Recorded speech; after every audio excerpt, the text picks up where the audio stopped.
Now, welcome to another edition of News from Naboo with Thor's Lightning Takes. And let's get right to the news. So we're going to open it up with a brief mention that new Mandalorian Season 3 trailers debuting on Monday during the NFL playoff game. Yay, This Mando was, trailer. hidden inside a press release from ESPN. Hidden? Yeah, it was they mentioned it in ESPN press release, but, it wasn't mentioned, everyone, premiere of a new trailer is coming. Like they do on Twitter and stuff sometimes. Almost like ESPN is more concerned about the NFL playoffs than the Mandalorian trailer. What? And then they probably just mentioned, we'll probably have a Mandalorian trailer. Got their priorities out of whack. Just Football kidding. greater than Mando. I mean, since the Packers aren't in the playoffs, who cares, right? Yeah, no one's going to watch them. We're 6 weeks away from Mando. Yeah, it's close. Yeah, but the Mando trailer is going to come during the... People are saying it's going to be probably halftime of the Super Wildcard game. They've done this. I think the Force Awakens trailer was during Monday Night Football way back.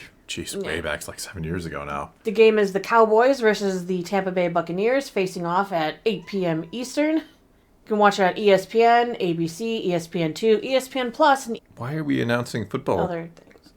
Because we're They'll telling figure it people out. where they can find the trailer if they want to watch the trailer live and not wait the 2 seconds Come on. it takes to get That's put what I was on going to say. YouTube. Why are we talking about, everybody's going to watch it online, unless you're already Yeah, watching it'll the pop game. up most likely immediately almost online, Yeah. probably on Disney Plus as well, where you'll get the higher resolution of the trailer. Yes, I prefer that, yes. Yes. You know I'm very I fussy prefer about that. my I'm trailer so fussy. viewings. Yes, you are. Annoyingly so. This should pretty much start the floodgates of full-on, let's hype up Mando. Right in the middle of Bad Batch. They don't care about that because they think Bad Batch is for kids. Why else in all of the ads are like, parents, the Bad Batch is coming. Because I don't know if that's, I still don't know if that's a warning or what it is. It's not a warning. But why would they be warning people? Oh, the Bad Batch is coming. Because there's No, they're trying cold-blooded to... murder in the Bad Batch. Not in the trailer, there wasn't. Well, they're not warning the parents about the trailer. They're warning them about... No, I think they were trying to let... hey, parents, the Bad Batch is coming. Have your kids tune in. It's a cartoon show. It's Star Wars. They're weird. I don't know. But we should be getting new promos now for Mando, magazine coverage, interviews leading up to that first episode on March 1st. We're Action weeks figures? away. We've had a cool down period. To get off topic for just a moment. You never get off topic. No, me never. We never talk about the most random things. But we haven't had any new action figure announcements in a while. It seems like they're saving everything up for Mando. And speaking of Hasbro, I think we're going to be discussing Hasbro this weekend. Yeah. In a ramble. Maybe even tomorrow. I don't know when we'll do that one. I've been meaning to do it for It'll a while. probably be Sunday. I have ideas for tomorrow. Oh, don't share those ideas with me. No. Anyway, yes, people have been asking what I think about Hasbro and D&D and Magic the Gathering and Black Series. I think we'll have a little bit of a... floodgates might open. Yeah, I didn't want to say it that way, but I think it might happen. All right. Anyway. But the official synopsis for Mando Season 3 is the journeys of the Mandalorian through the Star Wars galaxy continue. Once a lone bounty hunter, Din Djarin, has reunited with Grogu. Meanwhile, the New Republic struggles to lead the galaxy away from its dark history. The Mandalorian will cross paths with old allies and make new enemies as he and Grogu continue their journey together. Interesting to put that New Republic line in there. That's as if why we I wanted to share it. Might be a little more of a focus this season. We might actually hear about the politics before we blow them up. What? Why bother? Just blow up the system. You don't have to worry about anything then. Destroy the past. Oh, kill it if you have to. Yeah. Or just blow it up. Just blow it up. It's fine. The middle of your first movie of the trilogy about the New Republic. Mm-hmm. All right, let's move on to something else I know that you wanted to talk about today. I did? Yeah. I thought it was curious. How the Bad Batch is sort of performing based on some data from Flix Patrol. Okay, so how Flix Patrol determines its data, before anybody asks any questions, because I had to really look into this. Yeah, you've been looking at this all morning. I really have. Flix Patrol has a point-based system. It is not based on views. It is not based on viewing numbers, viewership, anything like that. It is based on primarily on the trending cycle from each day on each of the independent websites. Like Netflix will show you the top 10 movies on Netflix today, and Disney Plus has the trending as well, and they put them in order of the most popular to the least, giving you a top 10 list every single day. Now, every Disney Plus across the country and across the world makes these top 10 lists. Like Brazil's list will look different from United States, will look different from Canada. Sure. Yeah. So it tabulates the data all on every single one of these every day, and you get 10 points for being number 1, down to 1 point for number 9, and it also looks at social media trends. Which I think is even more important because they could do some fudging of the numbers if they wanted behind the scene. If they want to imply something is doing really well, they could just put it number one trending. No one's going to know. But that is where this data comes from, and nothing to do with viewership. Okay. It's just based on what they perceive as trending equaling popularity on that platform. Which, I mean, if it's something is trending on social media, more than likely... I mean, the problem with that is, and not to rip on this, but She-Hulk makes the list, but it also trends on social media for the wrong reasons, right? Yes. Of all the shows on there, I'm like, well, She-Hulk could be trending for not the right reasons because there are plenty of people. And again, I'm not trying to, crap on the show myself here, but plenty of people did on Twitter and elsewhere. So we're going to start by saying the top 10, shows on Disney Plus for this week. Willow beats Bad Batch. Willow comes in at number 6 and Bad Batch comes in at number 8. Like the daily look, Willow seems to outperform Bad Batch. I mean, it's never number 1. Don't get that impression. Bluey is number 1 because parents like to turn on cartoon shows for their kids, and that one probably just runs on repeat for people all day, all night. I don't even know what Bluey is. Until they can't think of anything else but Bluey. According to my mom, one of my nieces loves Charlie Colorform, and so anytime the niece is over, Charlie Colorform is running on the TV, whether the child is watching it or not. Every adult gets to watch what does he do? Charlie Colorform. I'm saying this probably influences the numbers to an extent. I mean, Family Guy coming in at number 2 for last week is probably, adults consciously watching it, whereas Bluey being at number 1 is... Parents aren't turning Family Guy on for their kids? People probably not really consciously watching it. I mean, basically this brings a discussion up about how well does Star Wars The Bad Batch do behind the scenes? Right. I mean, it's not outperforming Willow, but it's according to this, top 10 of the Disney Plus shows on the week, which Andor is not in the top 10. Well, Andor's now... It's run its course. Yeah, it's a month and a half, almost. But for top TV shows in 2022, Andor was number 9. Kenobi wasn't on the list. Boba Fett wasn't on the list. Which means for their social media numbers and their top 10 numbers across the entire world, Andor outperformed the two of them. But I do wonder, because Andor lasted 12 weeks, does it stay trending more? But according to the top 10 results, Kenobi was in the top 10 longer than Andor was. Now I'm confused. Andor scored more points, probably from social media and from other countries. More so than Kenobi. More so than Kenobi. I mean... Because of Obi-Wan. I probably got the picture of the list up there. I mean, She-Hulk came in number 7. Yeah, that's what I'd seen that on the list before. Number 10. I look at that, and again, I wonder, does negative trending also help you? I'm sure it does. It's looking at social media trends, so... Yeah. Negative would impact you for sure. Sure.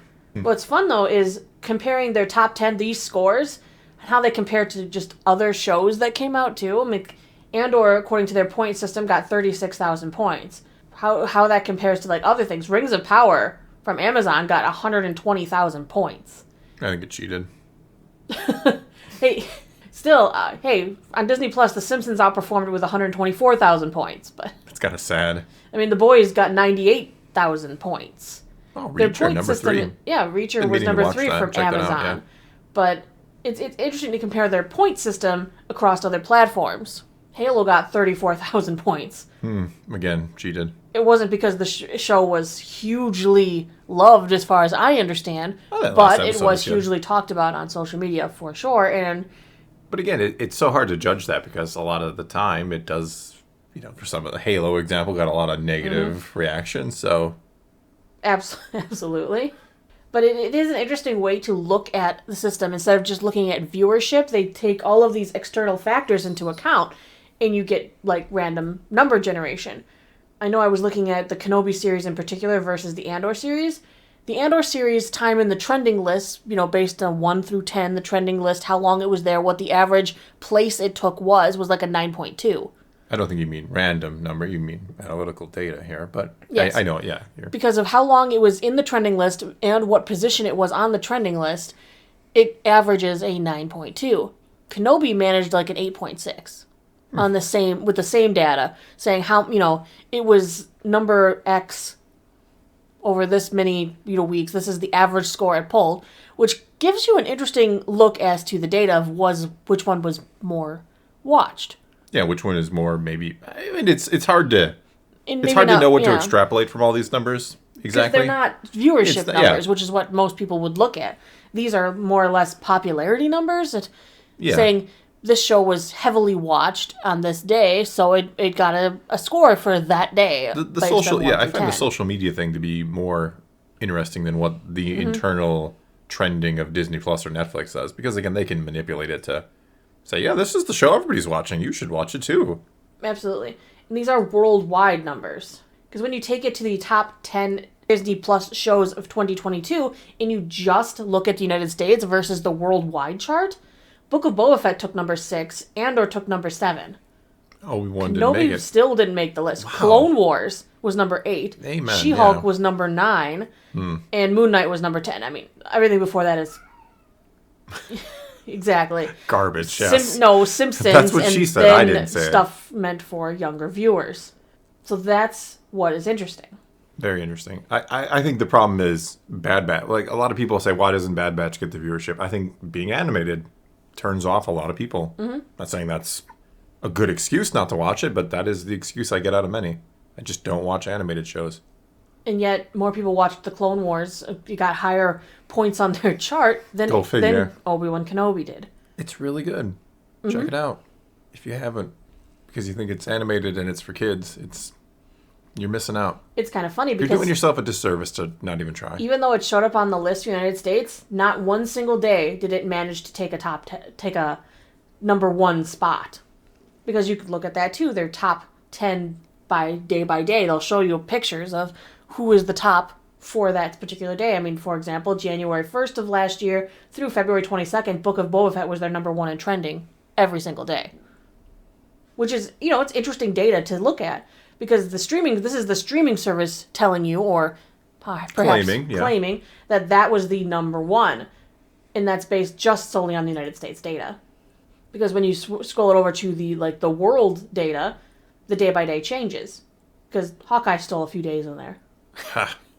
Yeah, January 4th and 5th belong to Hawkeye. I don't believe that. When you look on a worldwide chart, things change, which I find incredibly interesting. Well, sure. I love this data format is very... it's a new way to look at it rather than just going, well, these are the viewership numbers. These are the popularity day by day. It's not looking at overall viewership. It's saying, today, this was the number 1 trending show. Today, Willow beats Bad Batch. And Willow defeats Bad Batch. But Andor defeats Kenobi. I agree with this. Good data. I guess, take from this what you will. Yeah. All of these data don't prove anything about which show is, quote unquote better. That's all going to be in the opinion of those who watch the show. I'm not going to tell you which show is the best show. That's based entirely on Andor, your point of view, on what you enjoyed out of each individual show. Enjoyment is completely subjective. Yes. But analytical data is analytical data. And if this is, again, we don't know the trending is what they say the trending is. But right, because again, the information they're using comes strictly from looking at Disney Plus every single day over all the different countries and going, this is the trending list today, let's give them points. Yeah. It's interesting, and if the trending is true, I mean, that good for Andor. Yeah. Unfortunately, though, Bad Batch falls below Willow. Not that Willow's terrible, but Bad Batch is better. Hey, just so everyone knows, worldwide top movie on Disney Plus was Encanto. All right. Just putting that out there. I'll throw that list up there so people can this is the worldwide top 10 Disney Plus. Encanto was the winner. Congratulations to Encanto. Congratulations, Encanto. And on that note, that's all we got for you this time. So do take to the comments below.